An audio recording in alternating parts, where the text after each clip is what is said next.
Miarabantsika tsary avindray tratra izao talata maraina izao misaotra an'Andriamanitra isika fa mbola nomeny ny famonjam-pony sy ny heriny hatrany ihany koa amin'ity maraina ity. Lohandirantsika ny amin'ny mofinainana io dia vavaka isika. Tomban'Andriamanitra ao atolotra ianao ny deriny laza ny asa sy ny voninahitra.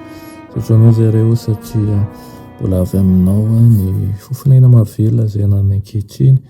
Saotra ny fitantanana, misaotra ny amin'ny fitiavanao. Ndray ny rehefa aminao zahay meteza ho eto manoloana anay. Anaran'i Jesosy, amen. Lohateny mofinainantsika androany dia manao hoe hery avy amin'ny vavaka.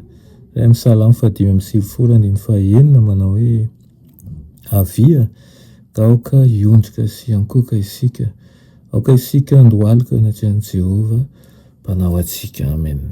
Efa nanafatsafatra ny mpiainan'i Kristy fa alain'izy ireo ny manokana fotoana ivavahana.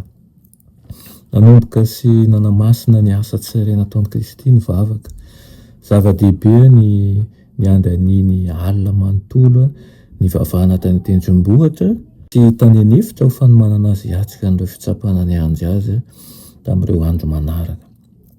Tsapany fa nila famelombelomana sy fanatanjahana ara-pana sy ara-batana izy mba ahafahany miatrika ireo fakapanahy Satana.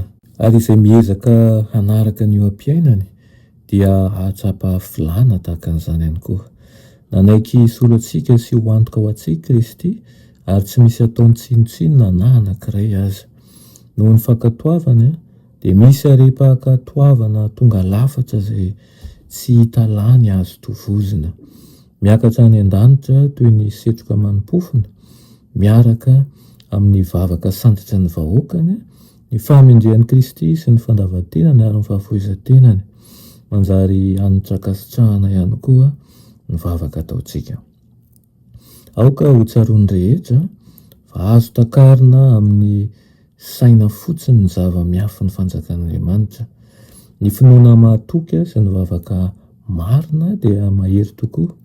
Tsinotsinona ny vavaka ny faharay fariseo fa ny an'ilay mpamory hetra kosa dia retany an-danitra ambony satria io no maneho fianteherana sy fikirana amin'ilay mahefa ny zavatra rehetra. Menatra ny amin'ilay tena n'ilay mpamory hetra, tsy maintsy ho toy izany koa ny amin'izay rehetra mitady an'Andriamanitra. Ny finoana ny vavaka izany no sanjo roa mihinan'ny mpivavaka mila vonjy an'ilay fitiavana tsy manam-pitra. Resaka amin'i Jesosy isika ny an-dalana ary hoy izy amintsika manao hoe eto ankavananao aho. Afaka miara-dalana amin'i Kristy isan'andro isika noho izany. Rehefa mamboraka ny faniriantsika aminy isika dia mety tsy ho reny sofin'ny olombelona izany kanefa tsy ho very anjavany tsy akory na eo aza ny tabataba sy ny rotoroton'ny fiainana. Andriamanitra no resahantsika ary rea ny vavaka ataontsika. Koa mangataho izy izy dia omena ianareo. Aoka ho amin'i Kristy ny fivavakatsika ary aoka ho tahaka ny vavaka tena ao anatin'ny fomangoraka tokoa ka tsapantsika mandrakariva fa eo ankavanantsika Kristy. Amen. Tomban'Andriamanitra mbola misaotra anao izay ny amin'izany teninao izany. Mamelany ilokay mamonjafo aminay Tompo ny amin'ny ankelin'ny finoanay. Meteza ianao oloharano hiboiboka eo amin'ny fonay, ho mpitarika ny manoloana anay ihany koa ary ho mpampaheranay amin'ny fotoana rehetra. Anaran'i Jesosy, amen.